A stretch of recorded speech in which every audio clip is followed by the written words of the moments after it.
while other council members are listening in, we should keep our phones on mute because there's a couple of open mics right now.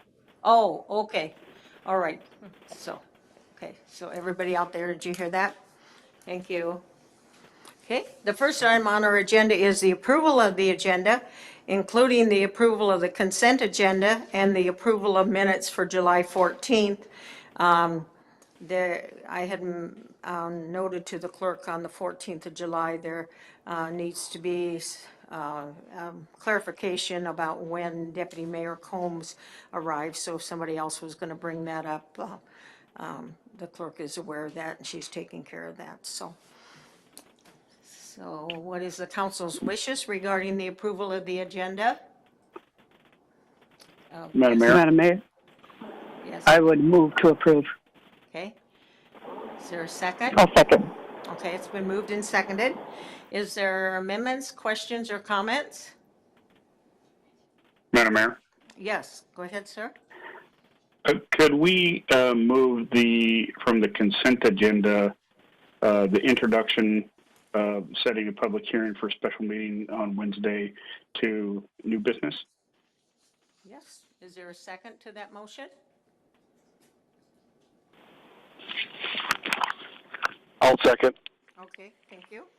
Okay, so the amendment before you is to move item 1A to, let's see, do we have new business? Yeah, so H1, I guess, huh? Right? Discussion on that motion to amend the agenda. Okay. Ready, Madam Clerk, would you call the roll regarding that amendment, please? Yes, thank you, Madam Mayor. Councilmember Richard Best, Yes. Councilmember Steve Carrington, Yes. Councilmember Julie Berberich, Yes. Councilmember Sabrina Combs, Yes. Councilmember Jill Valerius, Yes. Deputy Mayor Linda Combs, Yes. Mayor Edna DeVries. Yes. Motion passes. Okay. So now we're back to the main motion. So the approval of the agenda with the new item under new business. Is there any other amendments to the motion, questions or comments? Okay, Madam Clerk, could you take the roll then on the motion as amended? Yes, thank you, Madam Mayor. Councilmember Jill Valerius, Yes. Councilmember Julie Berberich, Yes. Councilmember Sabrina Combs, Yes. Councilmember Steve Carrington, Yes. Councilmember Richard Best, Yes. Deputy Mayor Linda Combs, Yes. Mayor Edna DeVries. Yes. Motion passes as amended. Okay, thank you. Okay, for the next item on our agenda then is the city manager's report. So, sir, go ahead. Good evening. First off tonight, I did a white paper regarding the discussion on the COVID-19 grant program and public officials' accessibility with the potential declaration of conflict. So that is something I want to, I had my views there. I have reviewed this with our attorney, Mr. Gaddy, and wanted to put that out there for City Council's consideration. Okay. Alrighty. And so, Mike, are you on? Yes, Madam Mayor. So, either Mike or John, then do we need to do a motion regarding this or just enter it into the record? Well, I think that's a good question. I think if people do have any concern about this, they might want to state what those concerns are and have a ruling from the chair. That's the procedure on this. The manager has indicated that the programs are a broad enough class of individuals that they wouldn't present a substantial financial interest to any members that might be interested in participating in those programs. And, I don't know what council members' business and financial situations are, but it would probably be appropriate to go through the procedure for making a determination on the questions that may come up. Okay.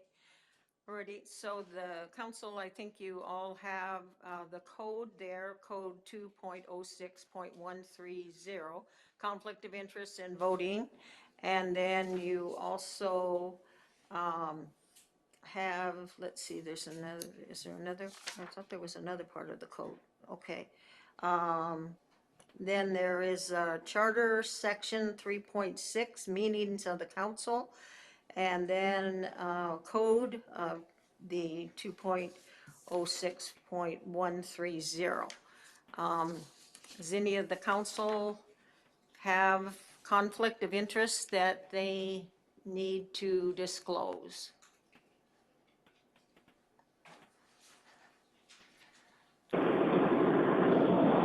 Madam Mayor, this is Steve. Yes, I guess in my mind, part of the conflict of interest is for me anyway, is to state, that there's the potential for one, even if I don't consider it necessarily a material financial interest. In this case, my wife has a nonprofit called Connect Palmer, and I am the president of her board. And I believe she was possibly submitting an application in there as well. So I guess, to me, I just like to state that and then have a ruling if there's a problem or not. Okay. Is it appropriate? Madam Mayor? Yes? Thank you. So would you like all of us to be stating whether or not we have a conflict of interest? Well, that's my understanding from Mike and John now, that we are to disclose if we do have a conflict of interest. The one thing, Mike, that I was wondering about before we go much further is on page 34, item F, it talks about no council member may vote on any question upon which he or she has a substantial direct or indirect financial interest. And that language is a little bit different than what our code says, because our code says that it shall declare a substantial financial interest. So, Mike, do you have some instruction for us regarding that? Is it just, and again, I'll use myself as an example. I've used this last time at the public meeting, is the fact that I'm a life member of Palmer Senior Citizens. So I vote for the membership. I, of course, can have meals there. Of course, anybody in the public can have meals there. It's just a matter of it depends on your age, not whether you're a member or not, what you pay. So, Mike, in that situation, so if the council will just bear with me while I get the determination on me, would you then, Mike, consider that on the charter an indirect financial interest? Madam Mayor, members of the council, thank you. And thanks, everybody, for bringing up these issues. I think they're important. But I want to just sort of give an overview of some of the issues that you'll be looking into tonight. And I think that Councilmember Carrington stating a potential conflict is appropriate, as would anyone else who would have a potential conflict, to state that and see what the ruling of the chair is. The city code and charter talks about, excuse me, substantial financial interests or direct and indirect. We don't define what a substantial financial interest is, but it would need to be something that would be substantial. Now, while not expressly stated, there are principles under ethics issues where if the class of individuals, the group of individuals, is large enough, it doesn't necessarily present a conflict for someone to take action on the matter. And here, and the manager can speak more directly to the programs because he's much more familiar with them than I am. And he can speak about how they're intended to operate and how they do operate. But here, if the class is broad enough, then there wouldn't be a substantial conflict. And one basic example of that concept is the mill levy for the taxes. Presumably, any elected official, assembly, council, whatever, who votes on the mill levy is affected by it one way or another, whether it goes up or down. But because the class is so broad, that's not looked upon as a conflict of interest, because what would be the outcome if nobody could vote on the mill levy when you lived in the community? Well, obviously nothing would be done. So that doesn't make sense. So the other issue is a concept known as the rule of necessity, which relates typically in judicial circles, but that's where there's no other judge to decide the case, and somebody's got to make a decision. So if there's not enough people to make a decision, that concept would come into play. And those principles are enunciated in the common law and in general ethics requirements, or like I say, our code doesn't expressly include those. But I think that the question of how broad is the class of the programs and whether people are going to partake is really the question for ruling on. And of course, you all know the procedure where you declare a potential, and I emphasize that, a potential conflict of interest. And then the mayor makes a ruling, and then the mayor's ruling can be challenged by someone on the council or the council. So those are kind of my thoughts. So you might want to get a little bit of explanation from Mr. Manager about how he's structured these programs and how broadly they apply. Okay, go ahead, John. So the first thing with this is I believe we built a wall between the elected body, the city council, and the program. The program was put together by city staff without any involvement from the city council. The city council gave full authority for awarding the grants to the manager without any influence or any vote on individual. So I think we did the best job we could to build a wall between the elected officials and any decision made.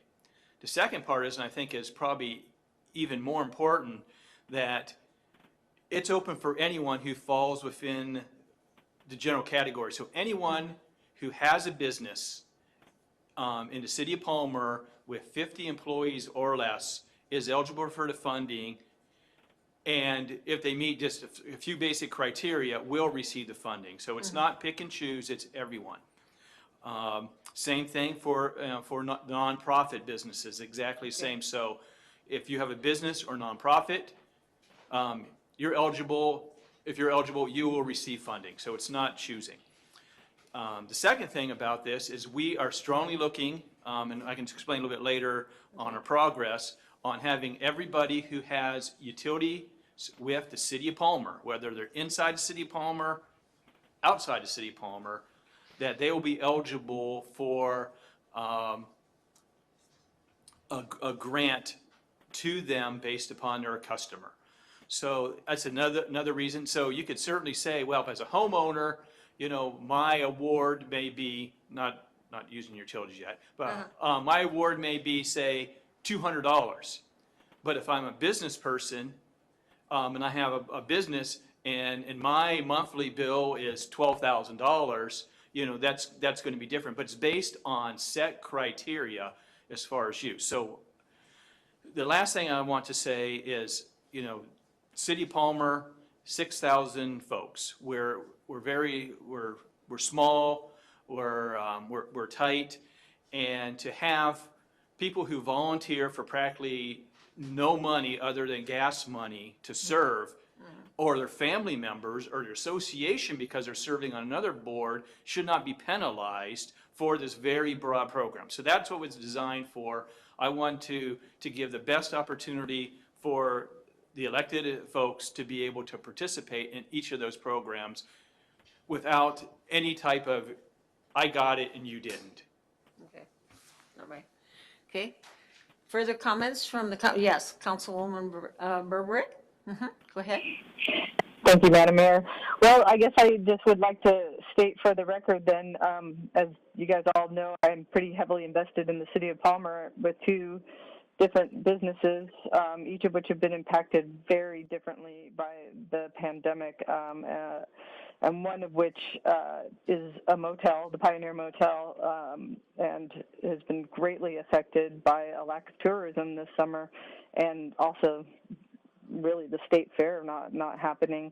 So I guess I need to declare that conflict of interest because I will be applying for a grant for that business. Okay, all right. Any other council would like to discuss this? Madam Mayor, Yes, go ahead. this is Councilwoman Combs. I also would like to declare a conflict of interest. My business was an Airbnb. We lost a lot of business this year as well, and so I'll declare my conflict of interest there. Okay, ready? Okay, anyone else on the council?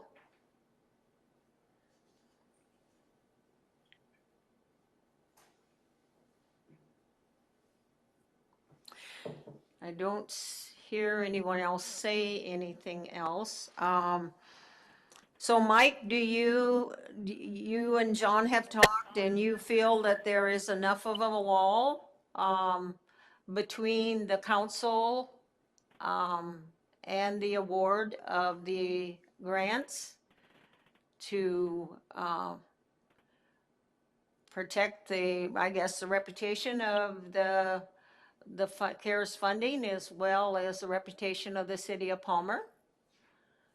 Madam Mayor, Yes. I think the manager has tried to structure the program with that in mind.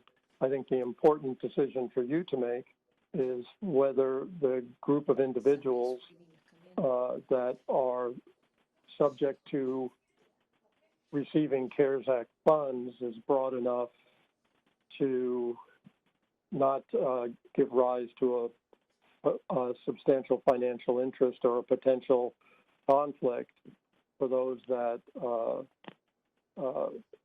would apply for the program and voted for it. Okay. Yes, Councilwoman Valeris, go ahead. Madam Mayor, I think the way that the city manager has set this up, like it is, as he said, it's available to anybody. There's no room for favoritism, none of those things. So it seems to me that I appreciate conflicts of interest in stating those, but it just does not seem to me that there's really much conflict of interest. I mean, I would liken it to the utility bills that were described. That would say that we would not be eligible for a utility rebate or what have you that everyone else in the town would. So, I mean, I think it's open to any business owner clearly that applies. And if you've looked at the application, it's very clear and very straightforward. Okay. Other council comments?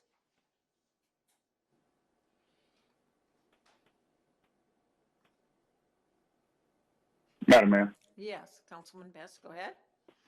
Thank you, Madam Mayor. I appreciate those words that Councilwoman Valerius just spoke, that this is open for everybody within inside city limits, businesses that nonprofits and for-profit, privately held or otherwise, that it has been structured in such a way that it is non-competitive. I'm still a little reluctant to there's businesses that are hurting, and I get that, and we all have to manage our way through this. And I know that we're putting a lot of faith out there that nobody's going to be taking advantage of this, but I think that the way that the manager has structured the grant application process and the awarding of these is in such a way that it holds everything whole, that we're not overextending any favors towards any business or any organization. Thank you. Thank you. Anyone else? Madam Mayor, Yes, go ahead, Deputy Mayor. I am not a business owner within the city limits. I, however, do serve and have served in the past for nonprofit boards, and I'd like to say that the way the city manager has explained this just gives me a great deal of confidence that that so much thought has gone into the way it's been set up, and has taken into account just what kind of community we have. It has been very thoughtful, so that as many individuals or businesses or organizations can receive these funds that are so necessary during these times, and without adding layers and layers and layers to it. So I would just like to thank the city manager and his staff for setting it up this way. I don't believe that anyone would have I just can't believe anyone would have a problem with an elected official who owns a business applying for it, or you know, if you sit on a board of directors, as I do, for a nonprofit who's applying, that shouldn't be a problem either, you know. So thank you again, Mr. Moosey, and please thank your staff. You've done a marvelous job. Thank you, Madam Mayor. Thank you. Anyone else like to make a comment? Okay. All right. The only question I think we should put on the record, and so I'll ask you as city manager, is do you have ample funds to fund all of the grants that met the first deadline? Without a doubt. Okay. And I'll speak to that a little bit later. Okay, because that to me would be, you know, a situation then where there would have to be a decision whether, you know, company A got it or nonprofit A got it or B or something like that. And since we have ample funds, then I as mayor will not ask any of the council people to recuse themselves. So, but I would like that to be sure that that's in the minutes, and of course, it'll be on the recording, Madam Clerk. Duly Yeah. noted. We will ensure that it is in the written minutes. Thank Okay. you, Madam Mayor. Okay. Madam Mayor, Yes, go ahead. so since you're responsible for making the ruling, are you making a determination that the class of individuals is a large class of individuals? Yes. Okay, you probably want to make that statement on the record as well. Okay, already, you got that from Mike? Okay, good. So it's a large class of individuals, plus we have ample money, so there isn't any, you know, cannot be any question about somebody that was denied, but somebody that received funds that had some ties to the council. So I think we want to make that very, very both on the record to the public. Okay, alrighty. I think now we'll let John go ahead and finish his report. Thank you. So since we are on COVID funding, let me give you an update on that. So far, for businesses, we've approved 61 applications and money has gone out. We're processing 13 new applications. We are in the neighborhood of $350,000 out of a $3 million program. Nonprofit, we have 4 applications in received so far, and we have 6 applications to process. Please note that both the nonprofit and the business applications are due this Friday on the 14th. A couple of things that are going to be happening coming back to you. First, we are doing our darndest to call every business with a business license to encourage them to apply. We want to make this for everyone that's going out. There is a strong possibility I will be coming in with a second phase or something different, because our goal is to take full advantage of this for the city, this money for the city of Palmer within the parameters, and we will be doing that. That's going to be coming back to the city council. I don't know in what form, but it will be quick. Okay. Second thing is, this past week, Ms. Davis and I talked to our auditor from BDO, had a good conversation about the rules. There is a lot of opportunity that we're hearing from the federal government on program expansion being so tight, but she said it's very important, John, that you get a policy on this program that's going to be reviewed and approved by the city council. And when that happens, then the audit will base on where the expenses made by the city based up with the city council's policy. And so that will be coming shortly. Okay. So those are some good things that are coming your way. We have not extended the deadline past December 30th of this year, so we've got a lot of work to do in this area to take full advantage. Okay. Also, too, we have update on the COVID activity here in the city of Palmer. We had an incident over at our community development that takes away some of our staff members just with that issue. And as you know, we don't have a bench here. Everybody here is first stringers, so we're missing some folks. Right. The other thing that happened is when there is a notice that you have been around a person who has I won't say disease, the COVID virus. When testing is done, we require that individual to sit out until testing comes back. And for me, it was 5 days. So I worked, but I stayed away from the office. And as a rookie, I don't know technology outside the office very well when I can't yell, "Justina, how do I do this?" She wasn't able to be yelled at to help me. So the COVID issue is very important to us if we have it, because for some folks, you get very ill. The other thing is just waiting around.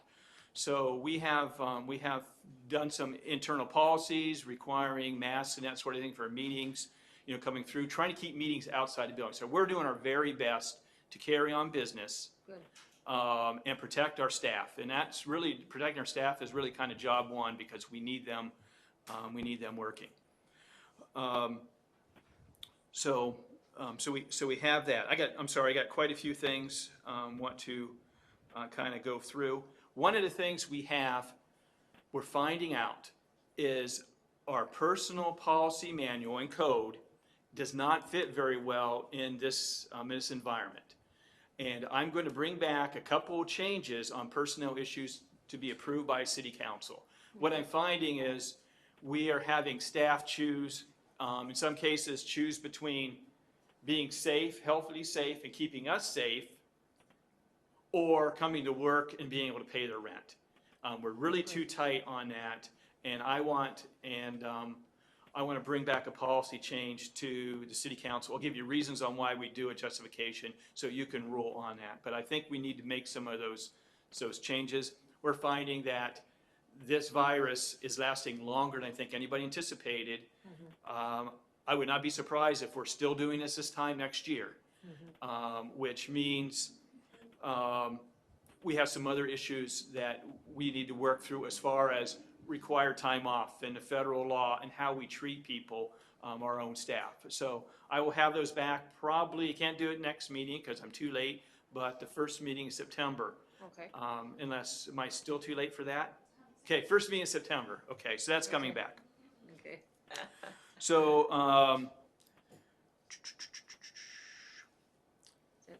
So today, myself and the mayor went with the Matsu Health Foundation, good meeting on partnership on those meetings. And one of the things we kind of talked about is we're all very concerned about the healthcare issues.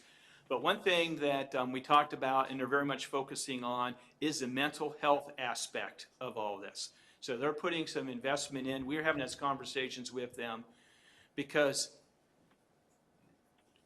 we need to be healthy. We need to be around others. We need to socialize, and it's been an issue with the environment. How do we take care of people? How do we keep people mentally healthy and also physically healthy? So we'll be working with that.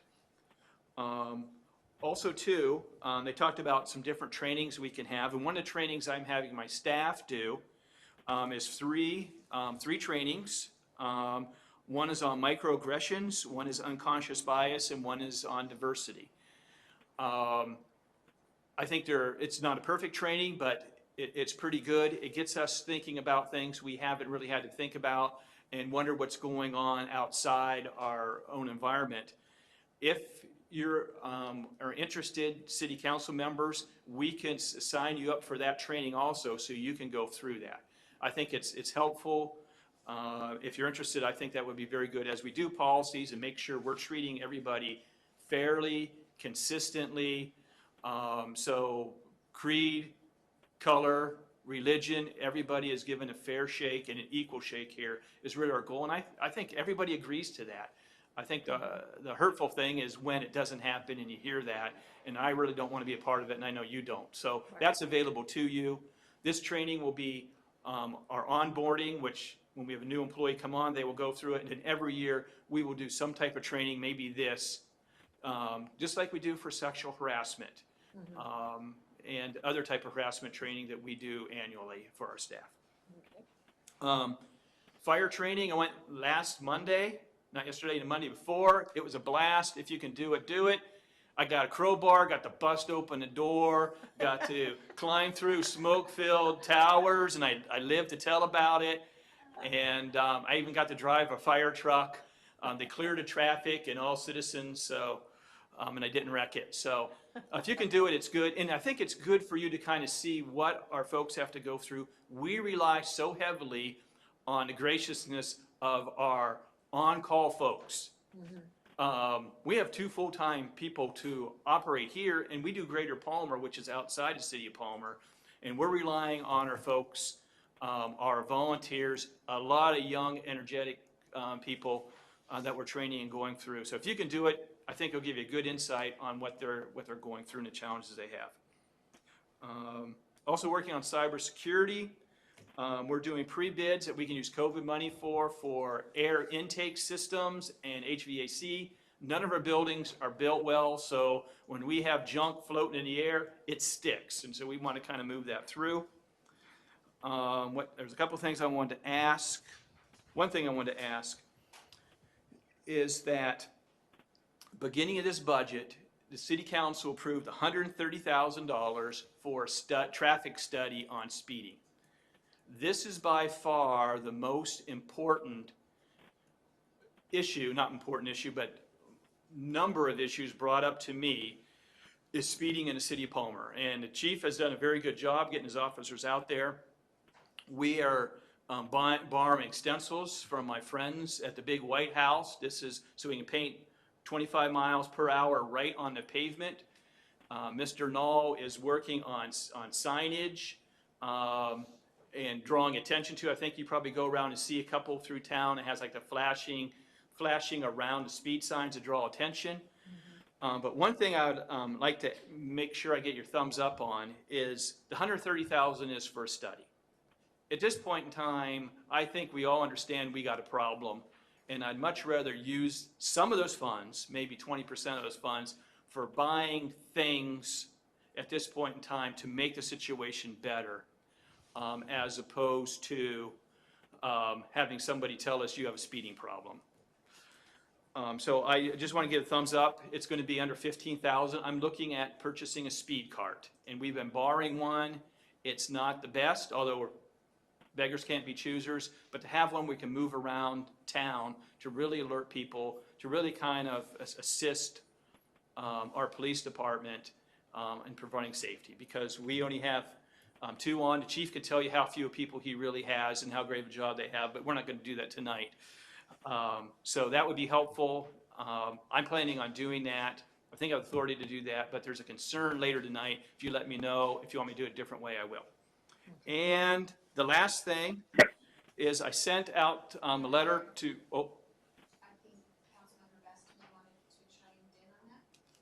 Oh, okay. Did one of the council people want to chime in before he's finished? Yes, Madam Mayor, if we're still allowed to ask questions while we're going along here. Sure. Mr. Manager, the speed cart you were speaking of, could you just give a 30-second, what is a speed cart, so that we understand what it is? So what it is, it's an actual cart, movable, that clocks people's speed in big letters, and it's movable. You can move it around. Also, too, it will actually, the one I like to purchase will actually record the speed and time, also number of people driving through that area. So we can do like a mini traffic study. We can find out how much people are speeding, or going over speed limit, or obeying the laws. So that's what it is. It's movable. You may have seen it on Galcana. Now it is on Bogart, I think. Bogart. Yeah. Isn't it? Palmer-Wasilla Okay, Highway. it was Bogart earlier this week or last week, right? Yes, Okay. and this is, Thank you. and this is on loan. The battery life is not great. You have to bring it back and recharge it. But we're thankful for what we have, right, be able to use it right now. But I like one for our own, not because I have to have one, because I think it'd be an effective tool. Madam Mayor. Yes, go ahead. And if I may, I'd just like to point out, the council giving direction to do a traffic study. If we purchase one or one that is doing data logging like that is doing what council has asked, that would be an internal traffic study that we would be continuously being able to update and keep abreast of where concerns are and have information so that we can make more informed decisions later on. So I see that it is directly in aligned with the direction you've already been given. Okay, thank you. Does any of the council have objections to interpreting and allowing that purchase under those funds without the city manager having to come back to us regarding changing the allocation or the code or anything? I think everybody is there. And what time frame do you have? I mean, when you order it, how long does it take to get here and that stuff? First off, I want to check for some prices. Okay. And then go through the normal process. But so I'm not sure at this point in time. I want to get your thumbs up before. Okay. So I want to say it's not sitting outside the Yeah, office I right think- now. Okay, yeah, I think, I see, well, I can't see some of the people's thumbs, but Okay. the majority of us have the thumbs up, so. Heck, no problem.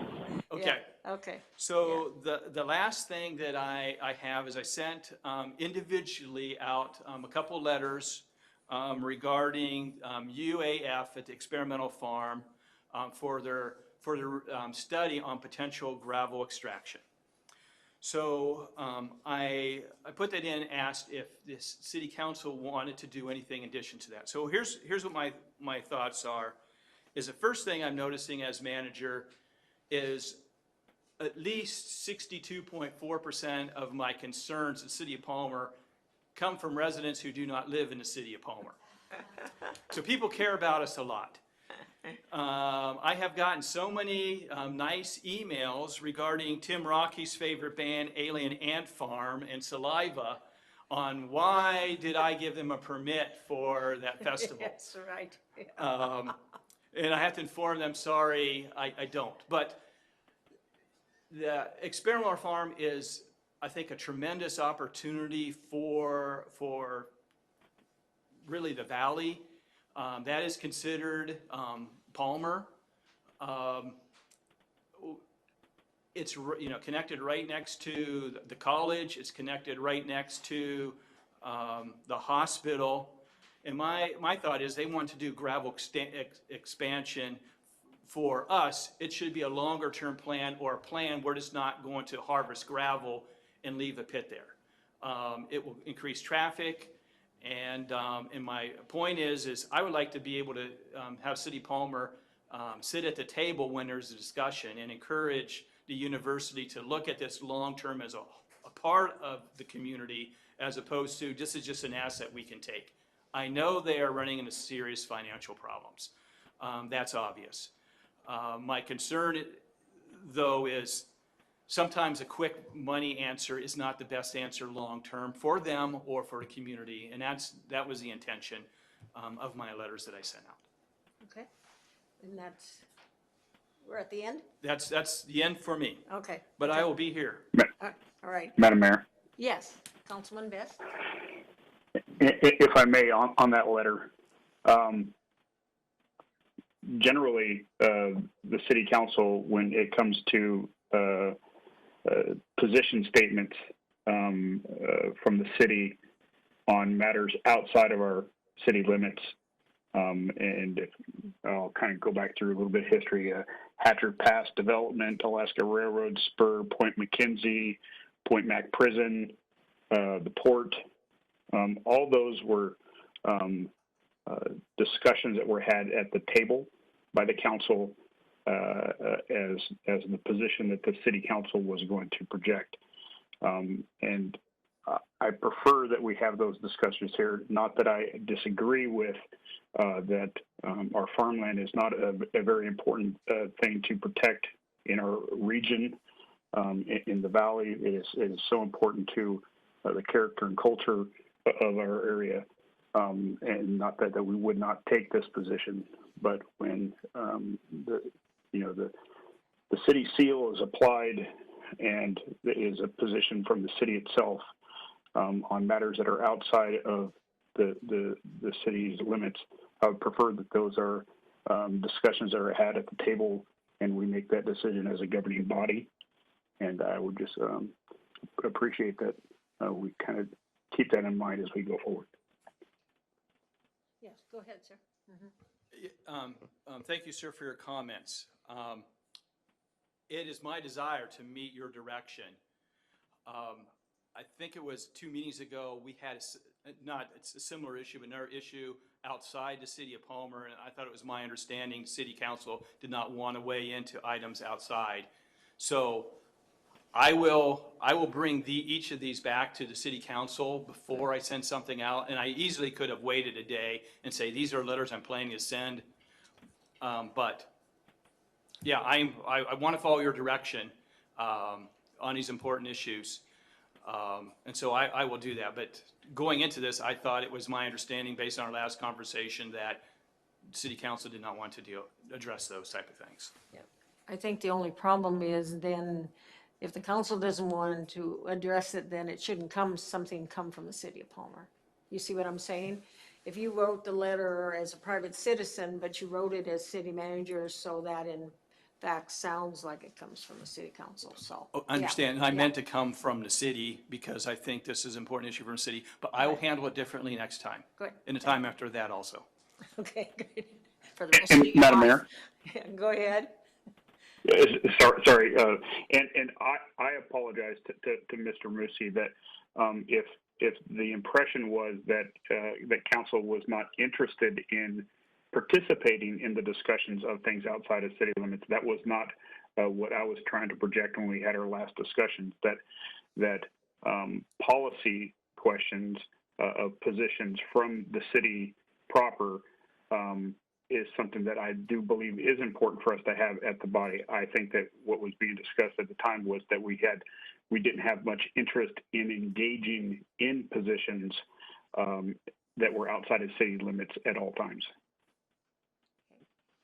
Alrighty, any other questions or comments to the city manager regarding his report or anything else that you would like to bring up?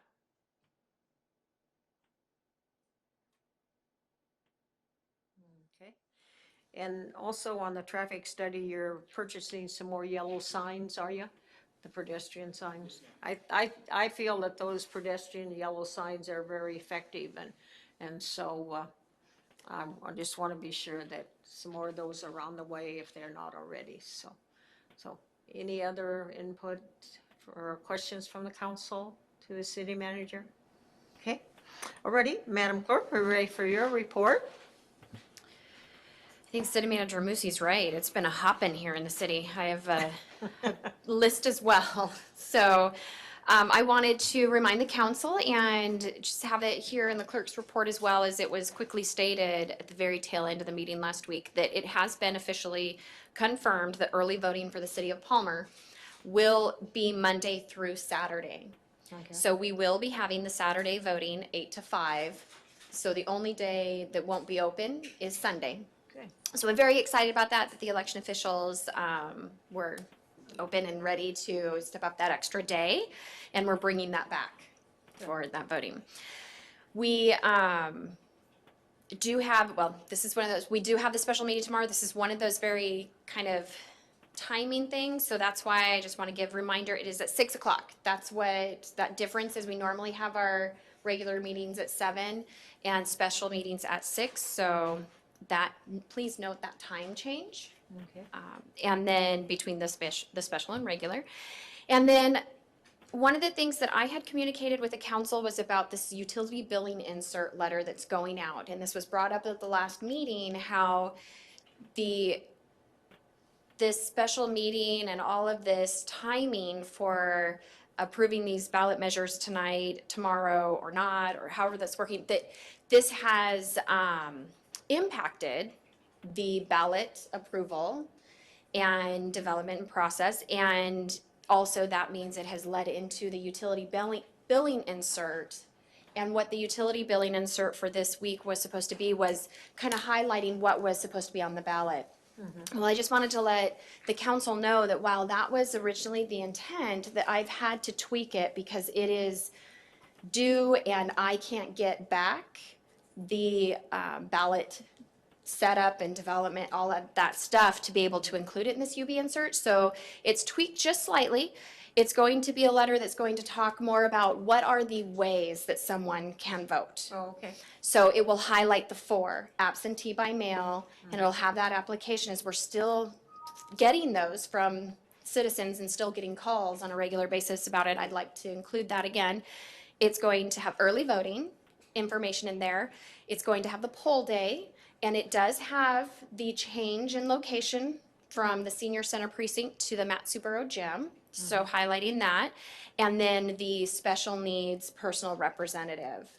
So it will, the front page will highlight those 4 things of ways that someone could vote if they want to and be involved in the election this year. And then the backside will be that application again, so that it's accessible right there with them. So it's a little bit different than what I originally reported on because of the timing of everything this time.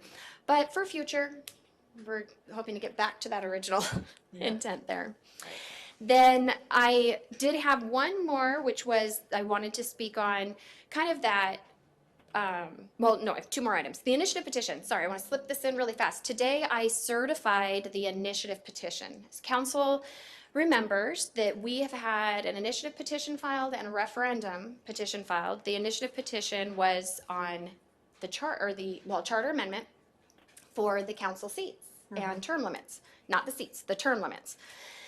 So in that process of the initiative petition application being filed, petition being handed and sent to the petitioners, and the council adopting resolution number 20-010, this all kind of worked together side by side.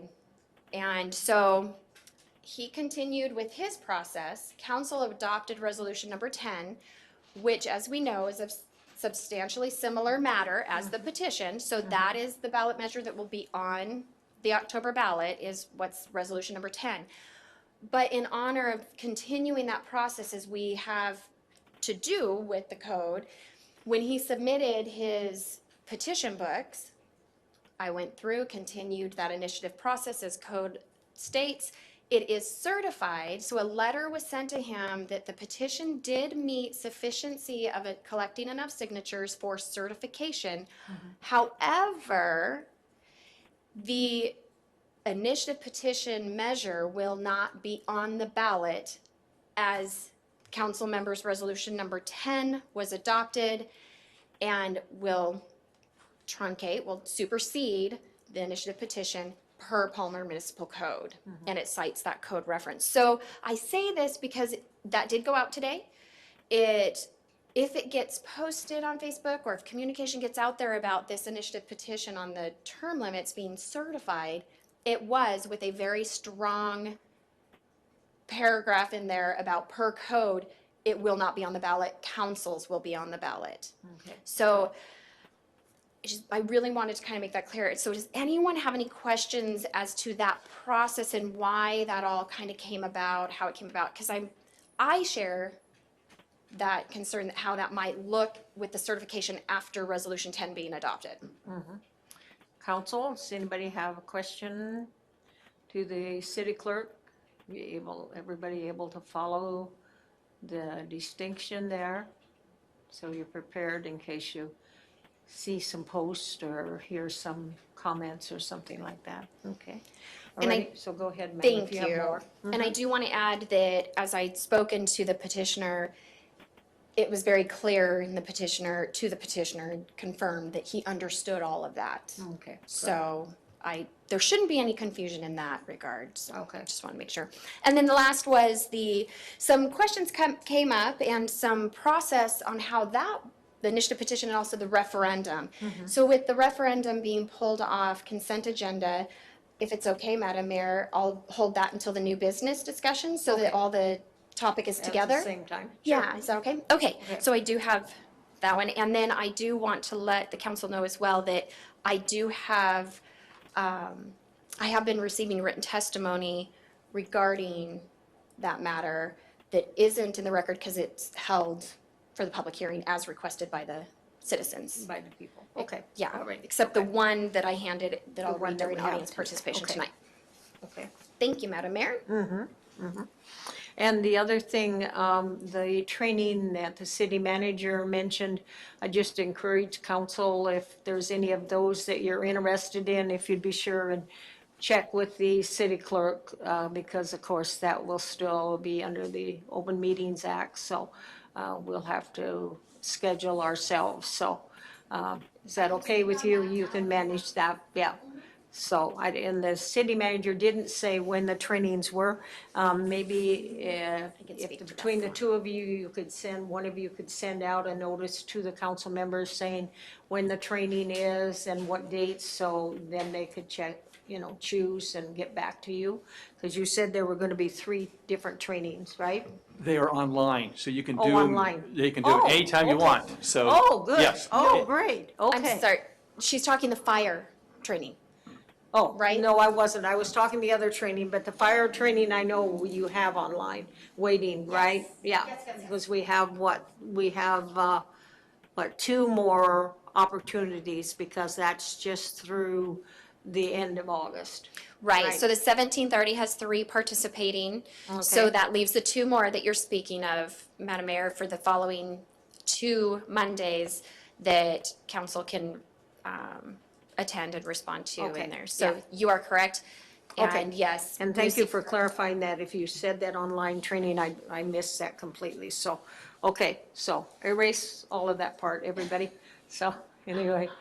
Okay, any questions of the clerk regarding her report? Okay. My report is written and is in your packet. Our agenda-setting meeting has been changed from tomorrow to Thursday morning. So that is a change in my report. We are doubling up on the 911 task force meetings. I'll have 3 of them this week, and because we have to have the report due to the governor. We're now in the portion about recommendations. There has been no recommendations adopted yet to be sent to the governor, but we're in the midst of doing those. So any questions or comments on my report? Anything that I should be aware of or you want to call my attention to?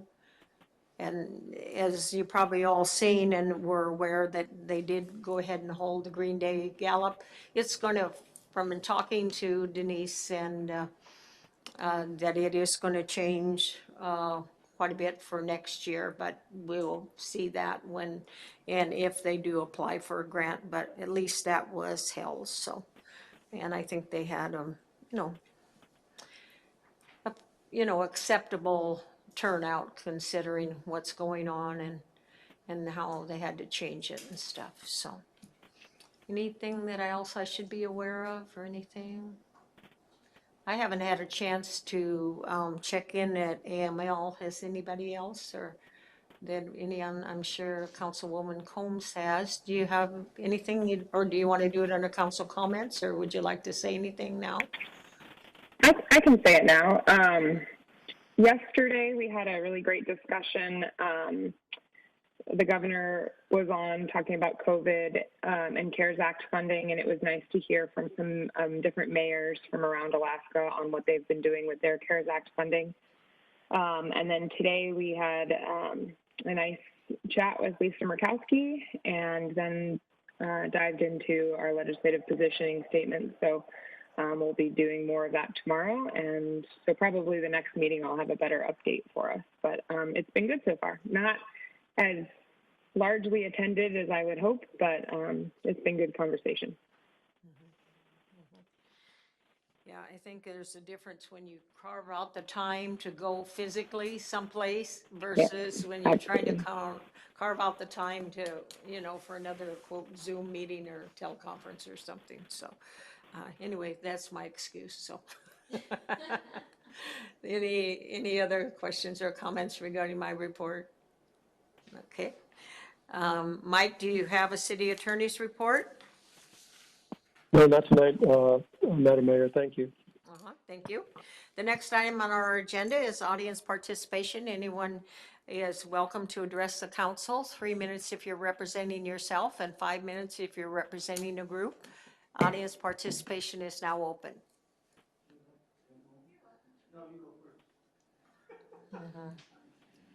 And there is a sign-in.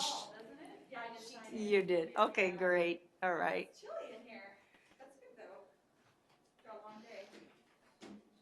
Yeah. Thank you, Mr. Haberman. Okay, I guess I can take this off, right? Sure, absolutely. Okay. All right. Well, good evening, Madam Mayor and Deputy Mayor and esteemed council members. Thank you for your service and thank you for the opportunity to speak tonight. My name is Janelle Gagnon and my address is 10350 East Bradley Lake Avenue in Palmer. My address sits outside of Palmer city limits, but I consider myself a Palmer resident. I do almost all of my shopping in Palmer. I recreate in Palmer. And as somebody who needs her glasses, as somebody who might,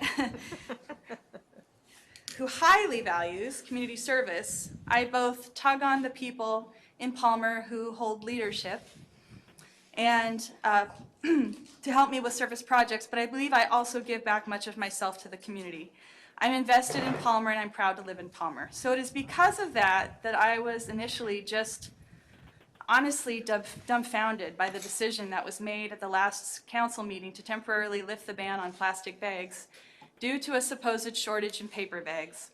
Had there been a compelling argument, had citizens called on or written or shown up to say that they had supported this temporary lift, I would have been disappointed, but I would have seen that you were representing the voice of the people. But after listening to the meeting, it did not seem that there was a single person who went on record to say that they supported the lift of the ban on plastic bags, and not even the management of Fred Meyer, who I understand instigated the conversation to seek a solution to possible lack of paper bags. Every citizen that wrote or called was against the ban and urged the council not to vote for it.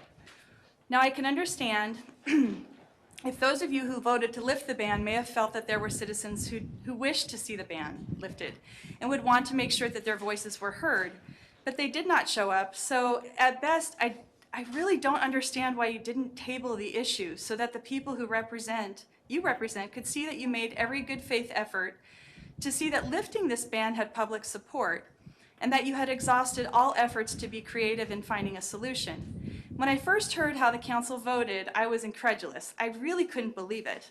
The ban on plastic bags had such great public support to begin with, and I knew people had expressed in writing and phone calls that they did not want it lifted. So I went back and listened to the recording of the meeting, and I heard no substantial grounds for voting for the favor of the lift. So bad policy making is one aspect of this that concerns me very much, but I'm also very concerned about the lack of future forward thinking and how to solve this supposed problem.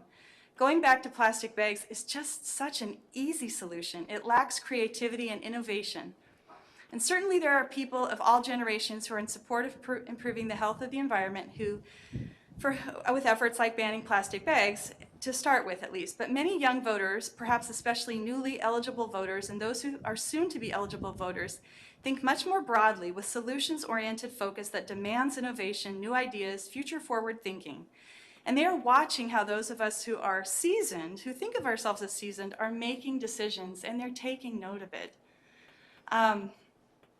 I did talk to the assistant manager at Fred Meyer. We had a good conversation, and in shopping at Fred Meyer, I can see that there are no plastic bags out. They have plenty of paper bags, and they're allowing people to use their own bags. But I was really disheartened. I was angry, actually, when I went into cars, and I shop equally at both. I try to divide my investment in both. Plenty of paper bags at every station, plenty of paper bags, but a plastic bag stand there as if there was a choice. And when I asked the clerk why the plastic bags were there, he simply said, well, they lifted the ban. So I don't know what recourse there can be, but I was really disappointed. Thank you. Anyone else would like to address the council? Okay, come forth, sir.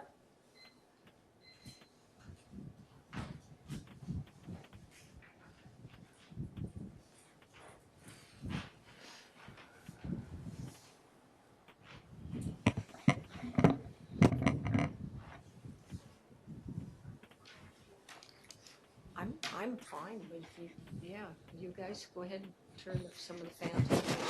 I don't know. Are you okay?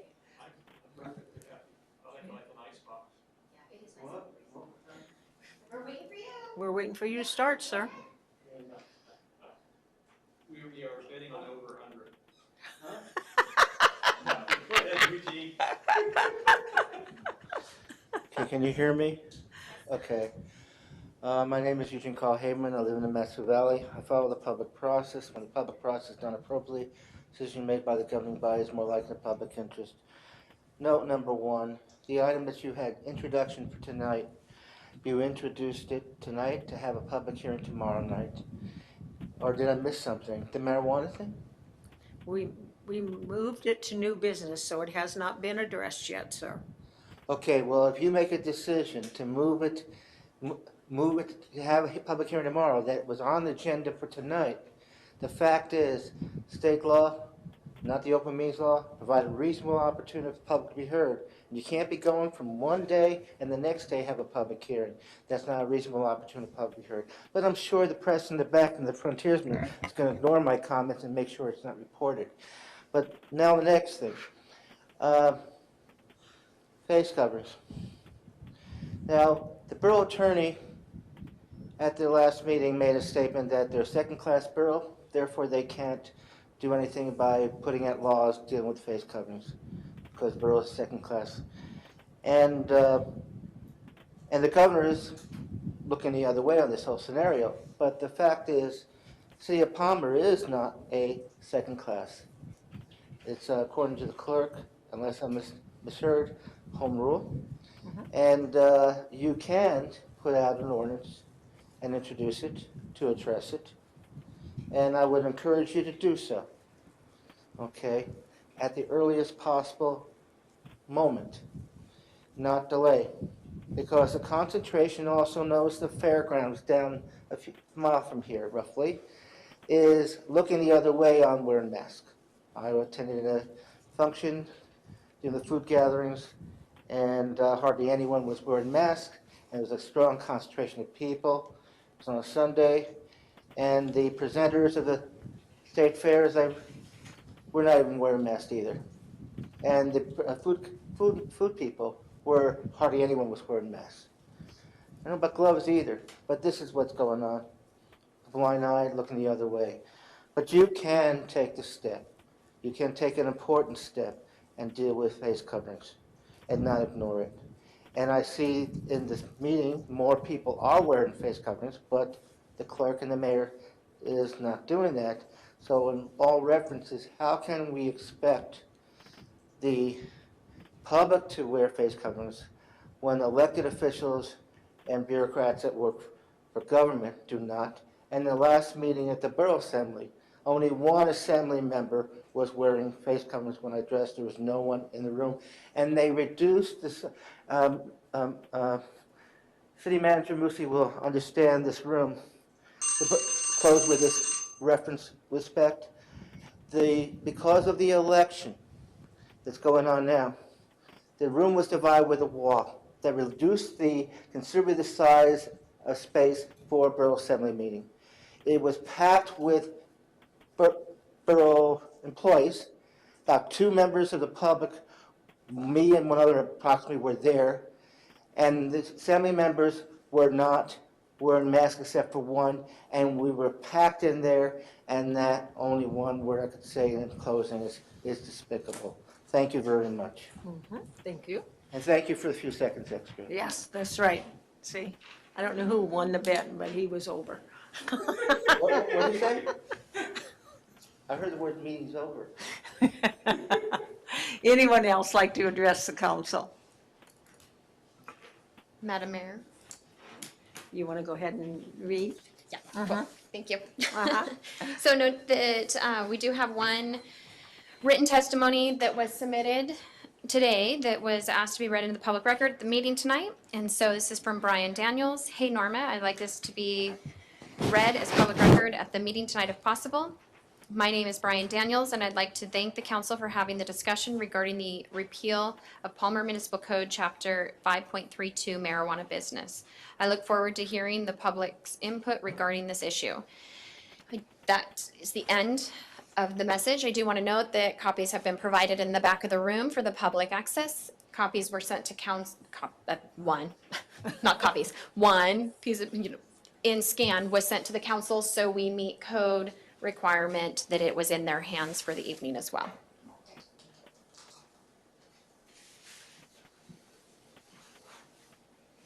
Cool. So seeing no other testimonies, audience participation is now closed.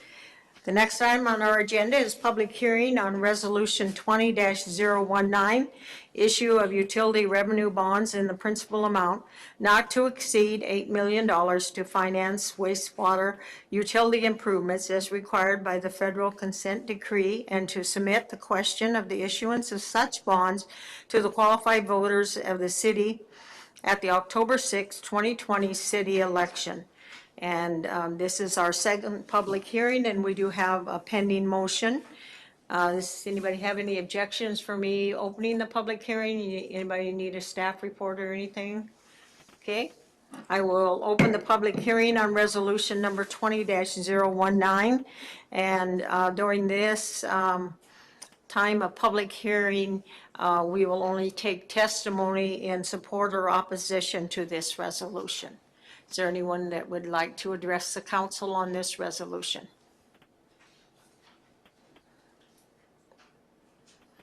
Okay, is there any objections from the council for me closing the public hearing? Okay, I'm going to close the public hearing. The resolution 20-019, we do have a pending motion on the floor. Is there discussion, questions, or amendments to that pending motion? Okay, seeing none, then Madam Clerk, would you take the roll for the vote, please? Thank you, Madam Mayor. Councilmember, We should say the pending motion is to approve. yes. So that's what you'll be voting on. Okay, thank you. Yeah. I'm sorry to interrupt you. So, Oh, it's all good. No, that was a great clarification. I appreciate that. And so I am going to start the motion here with Councilmember Jill Valerius, or the vote. Councilmember Jill Valerius? Yes. Councilmember Sabrina Combs? Yes. Councilmember Steve Carrington? Yes. Councilmember Richard Best? Yes. Councilmember Julie Verbrick, Yes. Deputy Mayor Linda Combs, Yes. Mayor Edna DeVries. Yes. Motion passes. Okay. The next public hearing that we have is resolution number 20-005-A, amending the 2020 City of Palmer budget for the fiscal year ending December 31st, 2020. Does anyone want a staff report before I open the public hearing? Okay, I don't see any, so I'll open the public hearing for testimony on resolution 20-005-1. Amending the 2020 City of Palmer budget. Yeah, so is anyone that would like to testify? Okay, sir, come on.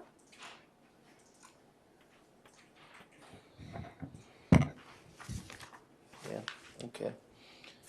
My name is Eugene Colhaven. I represent myself. I follow the public process. When the public process is done appropriately, decision made by the governing body is more like the public interest.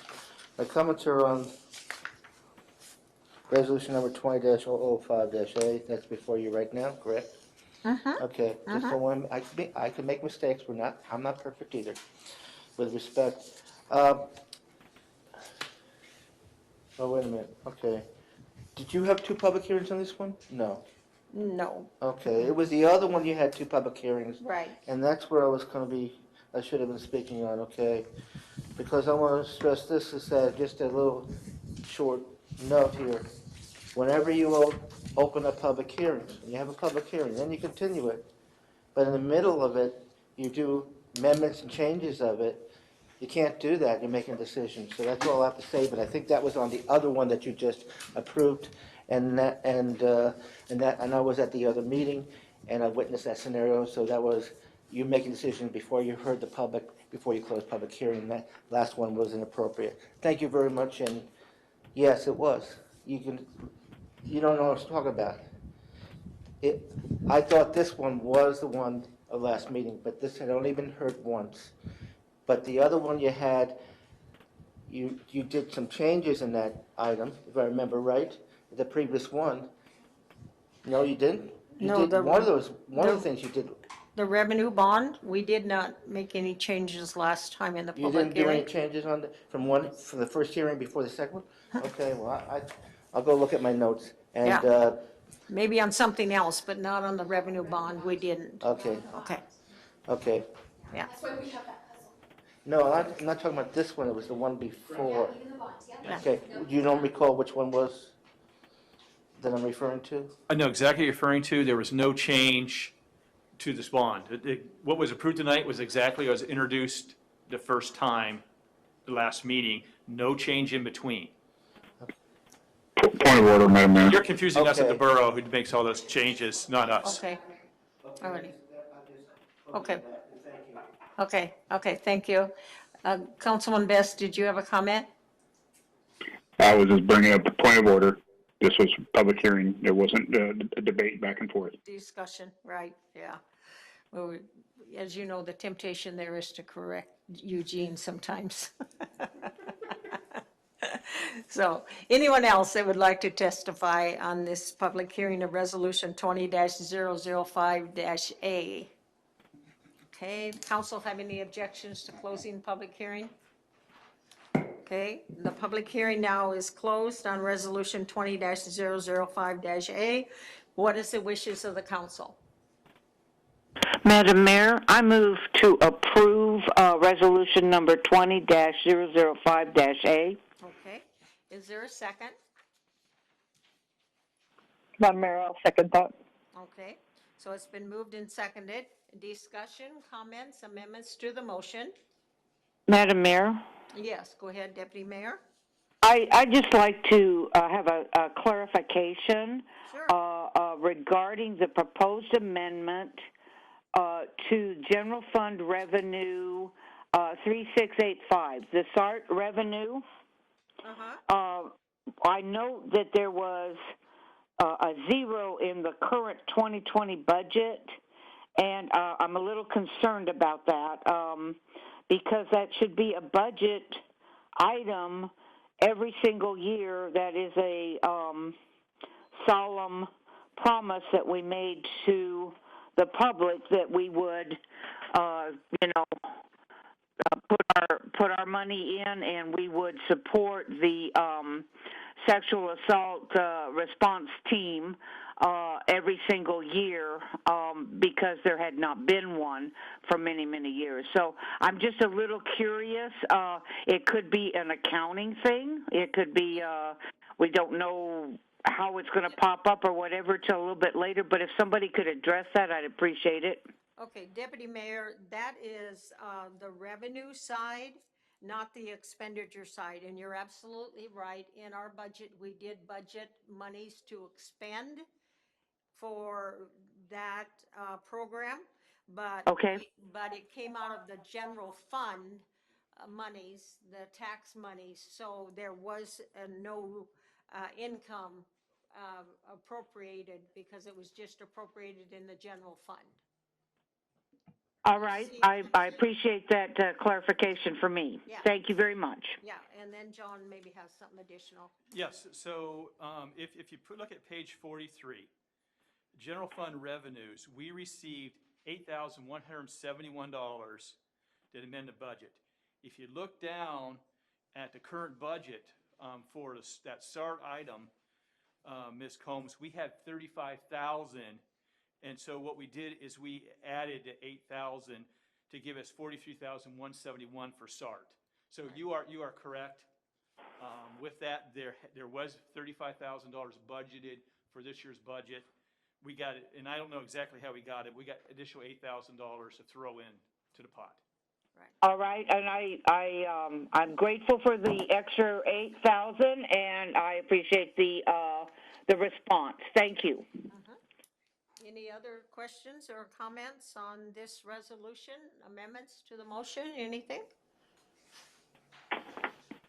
Okay, I don't see or hear anybody. Madam Clerk, then would you take the roll for the vote, please? Yes, thank you, Madam Mayor. Deputy Mayor Linda Combs, Yes. Councilmember Julie Berberich, Yes. Councilmember Richard Best, Yes. Councilmember Steve Carrington, Yes. Councilmember Sabrina Combs, Yes. Councilmember Jill Valerius, Yes. Mayor Edna DeVries. Yes. Motion passes.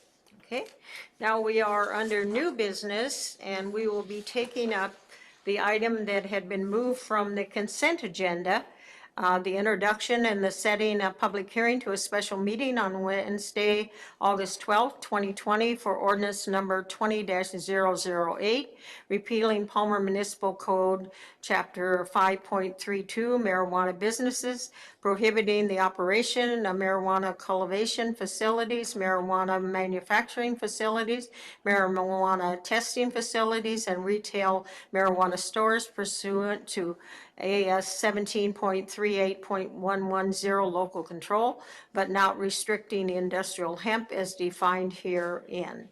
What is the wishes of the council? Madam Mayor, Yes. I ask for council support to go ahead and cancel this public hearing and to allow this ballot measure to continue to go before the public at the next election. Okay. Is there a second to that motion? Madam Mayor, I will second that. Okay, thank you. Okay, discussion, comments, questions from the council, amendments to the motion? Madam Mayor, if I might speak to it. Sure, yes, go ahead, Deputy Mayor. I was really pleased to see the petition that circulated amongst our community and afforded a large number of our citizens to, make their wishes known. That they have factored in that in 2014, when the issue of legalizing marijuana came to the state of Alaska, that different things have changed since then, and it was time to re-look at this. But it has never been, in my personal opinion or many of my friends' opinions, that it was an issue that should be decided by a small handful of people, but should be on the ballot. It should be something that we all have a say in. By using this ordinance, we take away from that process that has already been observed, and that whole process is democracy at its very best. You know, there's more than one way to change some of our laws, but again, kudos to those who put the petition together, who saw it through being certified, verified, and it's poised to be on the ballot for our citizens to be able to vote for it. And that is what I have to support. I'm not against anybody speaking one way or the other about it at any time, but the actual process, I believe, needs to continue. It was the one that was started, and it needs to be seen and followed through on. Thank you, Madam Mayor. Thank you. Anyone else that would like to? Yes, Councilwoman Valerius, go ahead. Thank you, Madam Mayor. So one reason that I had thought to bring this forward and discuss is that really based on the number of voters that we had last year, 30% of people have actually weighed in on this already, and that is that ballot initiative. And given the fact that we have 4 different ballot measures, I was hopeful that we could move this through. I have spoken with the Board of Economic Development about this, and I was not able to get their recording from their last meeting when they did actually discuss this. And the thought was that this could potentially bring, and this is older, mind you, from last year, that this could potentially generate they were guessing about $50,000 annually for the city. And I also spoke with the police chief as well. And I will say that, you know, back when we first voted on this back in 15, I wasn't a fan of this because I didn't know what it would bring to the city. And clearly, the fears that we had around what kind of business would this generate and what would this look like, I think those have been allayed. One advantage to us moving forward with this and just approving it at this point, we can start to work with the Planning and Zoning Commission. We can decide where it would be. They can help us figure out where is a good place in town to do this. And so the way I looked at it is a third of the people have already, and that's based on last year. We don't know what voter turnout will be this year. A third of people have already stated just via the initiative that they are interested in this. And although I do agree with Deputy Mayor Combs, she clearly did not follow this process that she's dictating and thinks is so advantageous 2 weeks ago when we repealed the bag ban. So we pick and choose when we want to listen to our constituents.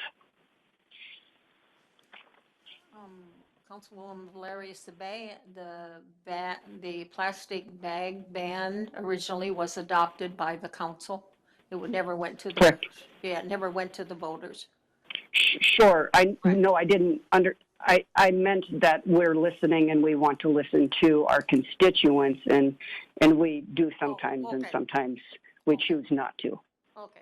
I'm sorry. I was interpreting you were talking about that. No. Okay, good. Okay, great. Madam Mayor, you. Yes. Answer that? Go ahead. I'm sorry, Councilwoman Valerius, but I think in this particular case you are comparing apples to oranges. What I am in favor of is that the initiative was taken, a petition was circulated, it was every single step of the process was followed, the people asked to have it placed on the ballot. Shortchanging that is not really in the best interest of the city of Palmer or this city council. It's certainly not anything near the type of process that you're referring to when it comes to 11 people sending letters regarding plastic bans, the plastic bag bans. I'm sorry. It's two different processes that we're discussing here, and I really would like to have that made clear. For months, not a few weeks, but for months, this process has been put in place. We've had a number of our citizens sign the paperwork. This is what they expect. What are you going to say to the individual that I thought you didn't need to go to the voting booth and vote on this after you signed the petition? I thought I'd just do it for you. I don't believe that's the way that these processes were set up to work. So I'm sorry. I think we've got two different processes that are being discussed here, and we need to keep to the one that has been being followed all these months regarding putting this question on the City of Palmer's ballot for our citizens to be able to vote on. It's their right to be able to vote on this at this point. Thank you. Further questions or comments? Yeah, Councilwoman Burrick. Thank you, Madam Mayor. So I just want to speak to the issue of repealing this marijuana ordinance. I'm going to vote for it either way, whether it would be here tonight or it would be at the ballot in October. And I just want to speak on the record to any citizens that are listening, that I really, really hope that they will see it from this point of view. To me, this is a purely economic question for the City of Palmer. It is an opportunity that we missed out on, and I too, I agree with Councilwoman Valerius that at the time, I didn't think that I wanted to see marijuana in our little town. But I have, since I've been on the City Council and now I understand more about the economy of the City of Palmer, we are missing out on an opportunity for us to increase our tax revenue. We are constantly talking here on the City Council about our lack of funds to pay police officers a wage to stop them from going to Anchorage to work in Anchorage, to pay people in public works to stop them from going and taking jobs in Anchorage. We have short-sightedly, in many ways, in the City of Palmer, cut off our ability to increase our tax revenue. And this is what we get, where we can't pay our employees a decent wage. I think that, it's been proven since it's been legalized, and it's all around our city, it's just right outside of our city limits, that there's not going to be any change. There's nothing that hasn't made any difference to this community or to this state, except for the fact that we are missing out on that tax revenue. So I hope that the citizens of Palmer, if this is where it's going, is to the ballot, I really hope that they will keep that in mind. And I will be voting for it either tonight or in October. Thank you. Further discussion, comments from the council? Madam Mayor. Yes, Councilman Best. Thank you, Madam Mayor. Marijuana industry is divisive in the discussion, where so many folks don't want to have it, and just as members have already spoken, that there was perceptions of things. To look at this as simply a economic question, I think, is disingenuous. We have a culture and a lifestyle and a persona of Palmer, and people have truly cultivated the image of Palmer. I think this is an important question that must go to the voters.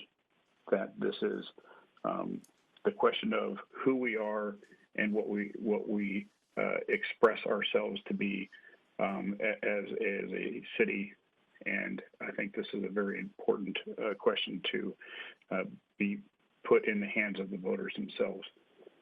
I do take offense to the idea that that we, as the city council, are not paying our employees living wages or appropriate wages. I think that was maybe a misstatement earlier, and I believe that this is something that there's going to be many businesses and citizens that are not a fan of this. If you were to you look and see how the marijuana industry, retail shops and that kind of stuff are scattered about the valley, and that is much more open, broad distancing, all that kind of stuff.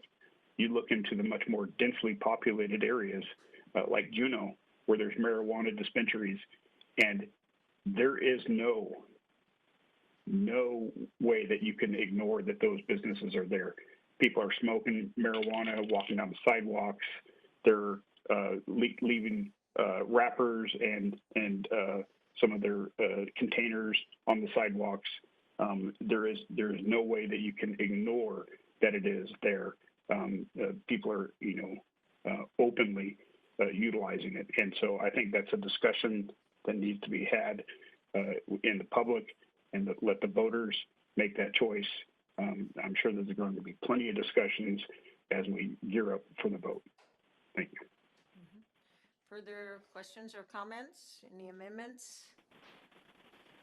Since earlier tonight we were talking about conflict of interest, does anybody either have a conflict of interest regarding this piece of legislation? Okay. Okay.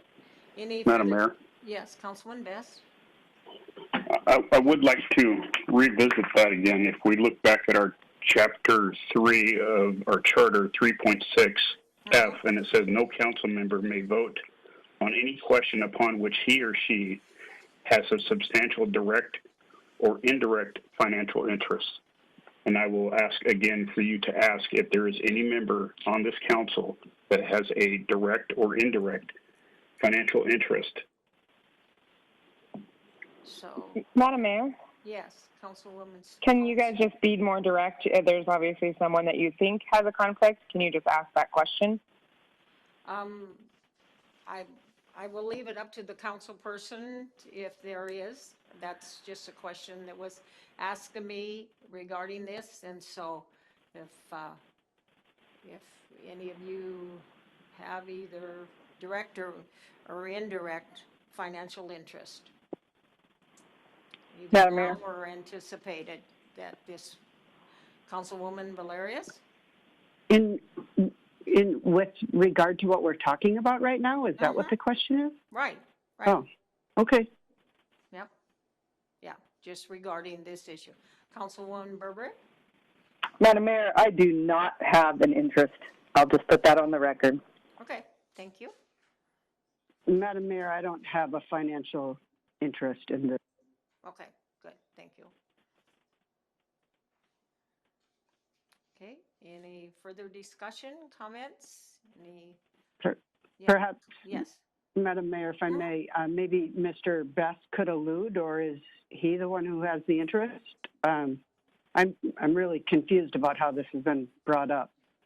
It seems like there's something being insinuated that apparently none of us, but maybe a handful of folks know about. So maybe we should be enlightened. Does any council person want to discuss this further?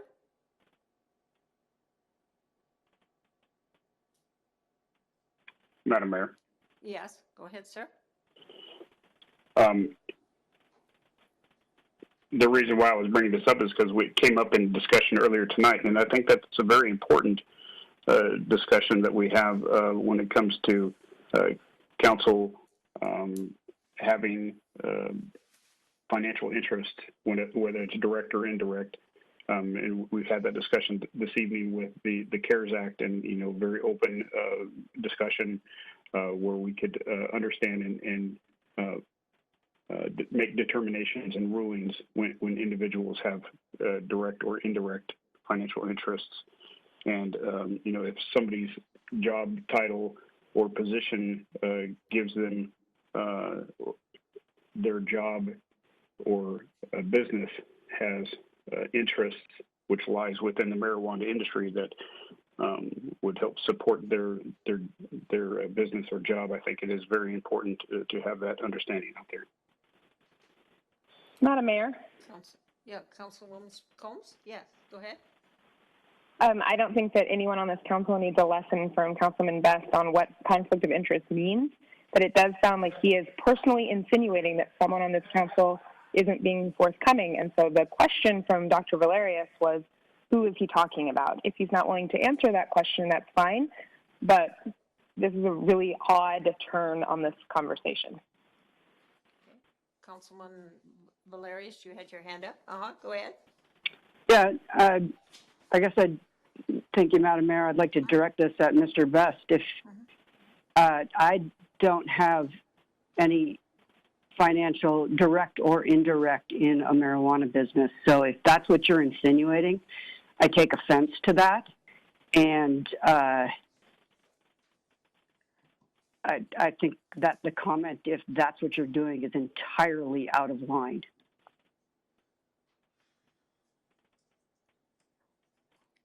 Any other council comments? Madam Mayor. Yes, Councilman Best. This is part of a germane conversation that we've had earlier this evening, talking about direct and indirect financial interests, and that is the intent of this questioning, and it is not pointed at any individual. If there's somebody that has indirect or direct, it is the responsibility to make that acknowledgement on the council. That is all. We all have to carry that same responsibility when it pertains to any question that is before us.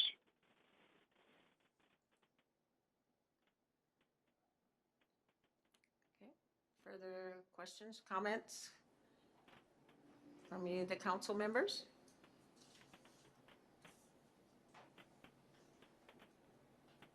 Okay. So the motion on the floor is to cancel ordinance number 20-008, which also would cancel the special meeting scheduled for tomorrow evening. Yes, Council or City Clerk, go ahead. Can I, if it's okay, Madam Mayor, can Sure. I state how I wrote it down so that I understand what, making sure it's in the positive, it's an affirmative, and making sure that we have captured both elements that need to occur for moving forward properly by code, if that's okay? Sure. As I understand it and reading the code. So the motion, and please, Councilmember Best, correct me if I did not capture this right. The motion is to support canceling the public hearing and send the petition measure to the October ballot. Council. Correct. To vote yes would be to cancel the public hearing and to send it to the ballot. Thank you, and I have captured it correctly. Thank you, Madam Mayor, and thank you, Councilmember Best. Does everyone understand that what the yes vote would do would be to honor the referendum, and there would be no council meeting tomorrow night? Okay? Further discussion? Okay. Madam Clerk, you will call the roll, please. Thank you, Madam Mayor. Councilmember Richard Best? Yes. Deputy Mayor Linda Combs? Yes. Councilmember Jill Valerius? No. Councilmember Sabrina Combs? No. Councilmember Steve Carrington? Yes. Councilmember Julie Berberich? Nope. Mayor Edna DeVries? Yes. Motion passes 4 yes, 3 no. Okay. Alrighty, the next item is record of items placed on the table. Madam Clerk? Madam Mayor, I had the one written testimony that I read into the record under public audience participation. Okay. Ready? Another opportunity for audience participation. 3 minutes if you're representing yourself, 5 minutes if you're representing a group.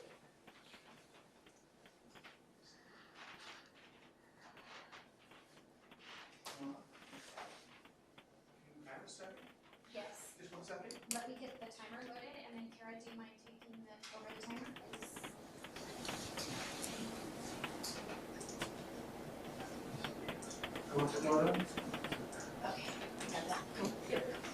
Is that okay, Madam? Sure, yeah, mm-hmm. Oh, sure. Put you on the camera there, sir. Okay. You want to go ahead and testify to us? With the clerk out of the room and the city manager, and she's watching everything on the clock. Oh, okay, Should do a little break because those are two okay, for the record. okay, all right, we're, I don't know how the problem is, it just surprised me, my ears. I'm sorry, Madam Mayor, may I sure. address the go ahead. council? Mhm. Okay, so it was brought to my attention that I heard the vote as 4 yes, 3 no, but it can be hard sometimes with the teleconferencing and coming through the phone system.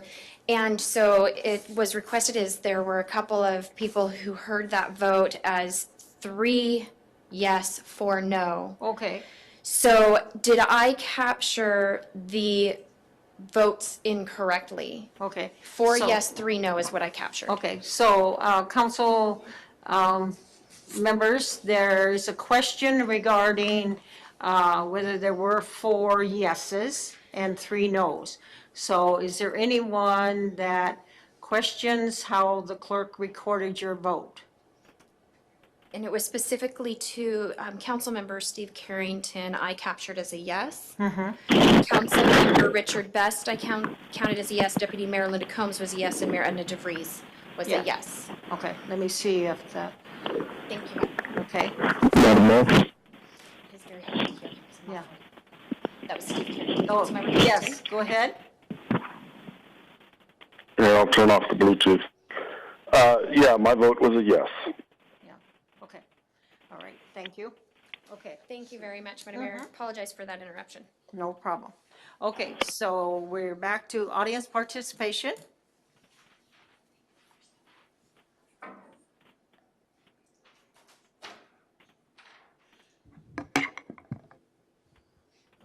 Camera. It's The like- camera's on you. The No, camera. it's slanted over to over I there. can see you. I can see you very well. Sheesh. You're getting waves. Okay. Okay. Now wait till you get, That's the best I can do, mister. okay. Ryan. Steve Carrington. Has left. We lost a council member. So, Reminds me of the Anchorage Assembly. They disappear, mayor disappears when I speak. okay, if you testify, set, get go. ready, start testifying, sir. Okay. Thank My you. name is Eugene Carl Haberman. You need to start the clock. I live in the Metro Valley. is started. I follow the public process. When the public process is done appropriately, the decision made by the governing body is more likely in the public interest.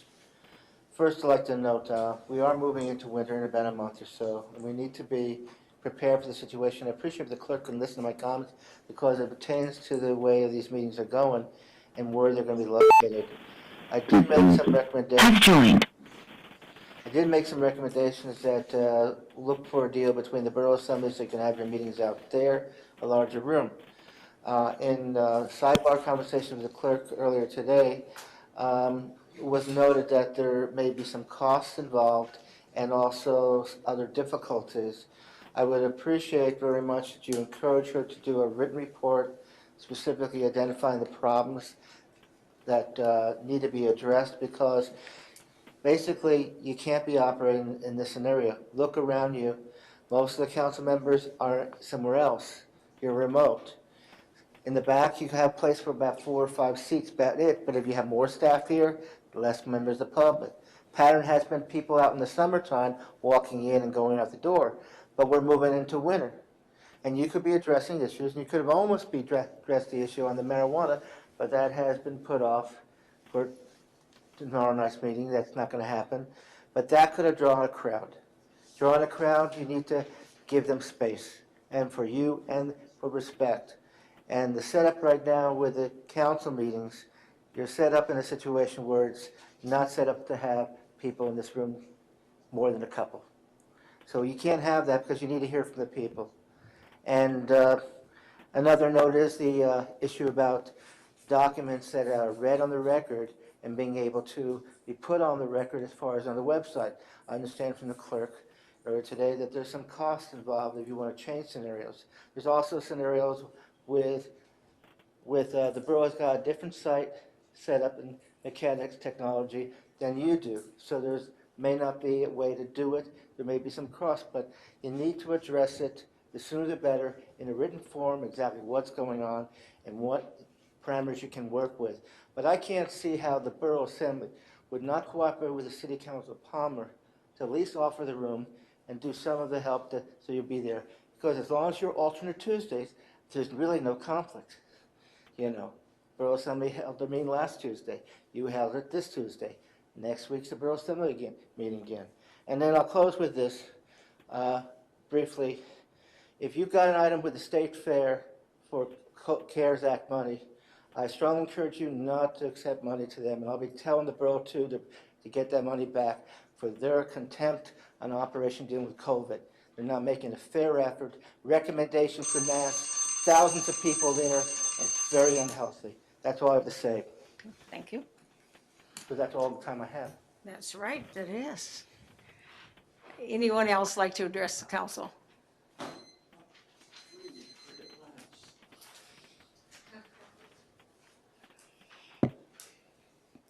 I've removed my mask so that you really know who I am. Mike Malewski. I live at 325 East Fireweed Avenue.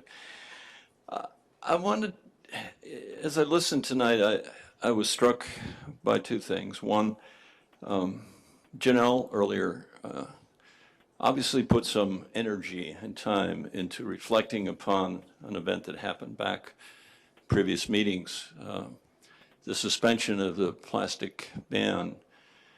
And I went back and I took a look, and it was May of 2018, where the ban was passed. And I was particularly struck at that time by the large number of people, including Elise Vaughn from the Chamber of Commerce, Alex Papasavich from Turkey Red, many people who testified in favor of the plastic ban, which then was passed. And I too, with Janelle, was surprised that the suspension was acted upon when there seemed to have been a continuation of that same feeling as expressed in the testimony that was provided to the council. And I then reflected upon the discussion today about two things, initiative and referendum, that have been brought and have caused activity to happen, and the discussion most recently about this, the question of whether there should be a hearing tomorrow in the special meeting. And there was one letter written, and it was a very short letter that the clerk read, but it was very powerful in my estimation, because what it congratulated you, thanked you for allowing an opportunity for people to talk about this issue of whether you were going to repeal or carry it forward, and that was taken away. So I'm drawing a connection between those two, because it would appear to me that what you're moving toward is encouraging people to do more initiatives and referendums, because the testimony, et cetera, that produces an action feeds into the discussion that you happen here. If it's overwhelming in one's direction or another, doesn't necessarily mean you'll go in that direction, and that suggests to me that initiatives and referendums, in fact, a action and petition to return the ban, because right now it feels like it's open-ended. I know there's a kind of a vague idea of when the suspension will end, but that kind of vague quality, I think, is what is most concerning to people. But I wanted to draw attention to those two things, if I could. And thank you very much for listening. Thank you. Anyone else would like to testify to the city council on anything that was on the agenda or anything of general interest? Okay. Seeing no one come forward.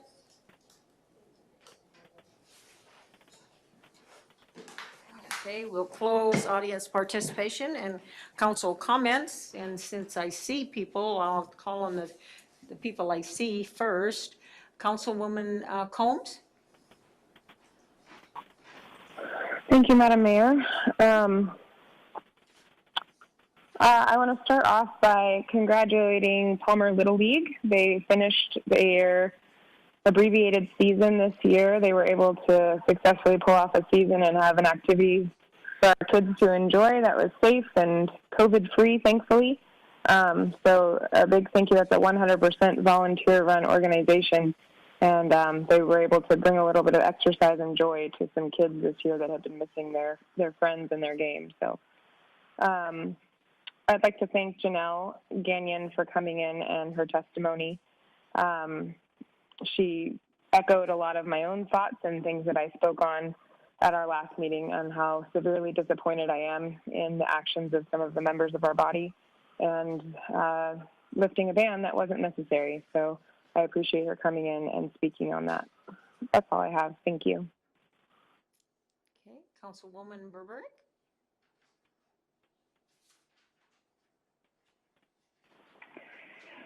Well, Mayor, well, first of all, I'd like to thank Mr. Moosey for following up with the staff sensitivity training. That is something that was promised to the community after much public testimony, and we listened to those constituents, and he followed through, and I'd really like to thank him for that. After being so disappointed last week with the decision of the majority of the council as far as the plastic bag ban goes, and not listening to the constituents, I'm really just at a loss with this council, and I'm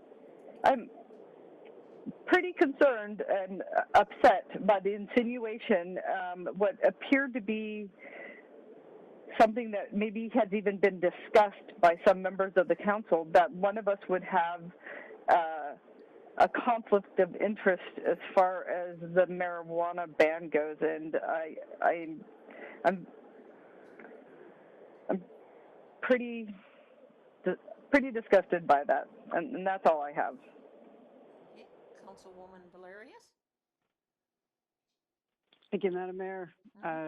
I would like to start out with thanking Mr. Moosey as well for taking action on things, and in addition to the staff sensitivity training, the great work that he has done with Gina and the rest of the finance department in terms of the CARES Act funding, and I also appreciate the initiative that he took with writing UAF, as I think if they were to disrupt that Greenbelt area, it's going to have a really negative impact on the city economically, as well as in terms of our home values out here and just people wanting to live in the valley. So I thank you, Mr. Moosey. As a community member, I am, and a council member, I'm very disappointed about the plastic bag ban. I, too, went into Cars over the weekend and was pretty much mortified by the fact that they have paper and plastic bags sitting out everywhere. Fred Meyer is not doing that. When I asked the manager, she said, "Didn't you know that the plastic bag ban got repealed?" So, you give an inch and people are going to take a mile, and there's what we have. And I agree with Mr. Molesky with the fact that it's really open-ended and who knows when. And so I'm hopeful that the council will be very, helpful when it comes to cleaning up the bags in the spring. I have done that in years past, and I would love to see everyone on the council out picking up bags when that comes time in the spring, because they're going to be out there again. I'm also going to comment on the fact that council members routinely choose not to utilize Zoom. We have run for these positions. We've been elected in these positions. If it were not for COVID, we would be in the chamber. And I think it is our duty to show up, show your face, and be here. And we have people that have chosen not to do that at all, and I think that is a disrespect to our city. And I also am pretty disappointed about what felt like an insinuation with regards to the marijuana prohibition, and it makes me concerned that there is perhaps other conversations happening that could potentially even be an Open Meetings Act violation. Councilman Carrington? Thank you, Mayor. No comments tonight. Okay, thank you. Councilman Best? Thank you, Madam Mayor. Everybody be safe out there.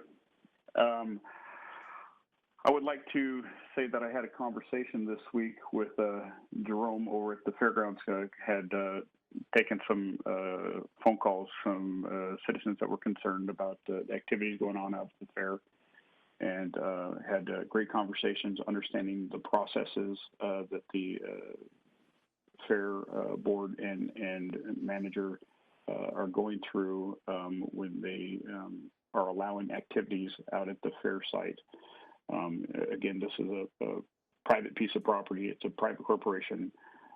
It is not a state organization. It's not under the guise of the city of Palmer. It is a business in itself. But that I've gotten reassurances that the state fair has been working directly with Health and Human Services, that they've had their mitigation plans looked at. It's constantly evolving, like many different situations that we have, businesses, schools, everyday activity that each business is being asked to look at their processes, trying to understand a better way of protecting the public and their employees and still continue our economy. I think this is something that is not taken lightly by the fair folks, and that they do hear the concerns, and I think that they are following appropriately those conversations and the directions that they're seeking from the state and other medical facilities. Okay. Deputy Mayor Combs? Yes, Madam Mayor, and before I forget to include this, because I didn't have it written down, this is the first meeting since the pandemic and our new way of conducting business, at least for now, that I was unable to be on the Zoom, and the reason I was is because of difficulties with my iPad issued by the city, which I wasn't aware of until about 10 minutes prior to the meeting, and I apologize for that. But I did get on the telephone and make sure that I was able to participate. So I would like to once again thank Mr. Moosey and his staff and the way they've handled the CARES Act funding. I've heard a lot of comments within our business community and a couple of nonprofits that they are grateful. They're grateful for the simplicity. They're grateful for the attitude. They're grateful for the help. Mr. Moosey is also correct when he talks about speeding being one of the topics that come up most often when you're talking with folks who live here in town. I just had a compliment yesterday regarding the, I believe it's out near the Academy Charter School, the fact that there is a flashing light that talks, about the speed limit and everything. And the comment was made that they were just so impressed that it was more than just a sign. It was something that would grab people's attention, and that they appreciated the fact that Palmer looks towards public safety being, of course, our number one concern, and as it should be. So I also would have been normally this week, except for with the COVID restrictions, it was canceled. I would have been at the Commission on Aging meetings on the Kenai Peninsula. Those have been postponed for 1 month. I will not be attending those. Some of you may have seen in various bulletins from the governor's office. I did not apply to be reappointed to be an actual commission member for the Commission on Aging due to some arrangements that I had to make due to the COVID virus and some family obligations. I, however, will be continuing to serve on the Legislative Affairs Committee for the Commission, and I will also be serving on the Pioneer Home Committee. That was confirmed by the chairman of the Commission yesterday. So I will hopefully be able to reapply for that position in 1 year's time. I'm very happy to report that the lady that replaced my seat is of absolute top-notch as far as being qualified for that position as we continue to look for out for our aging population because they are so precious to us. The Senior Center Board has left.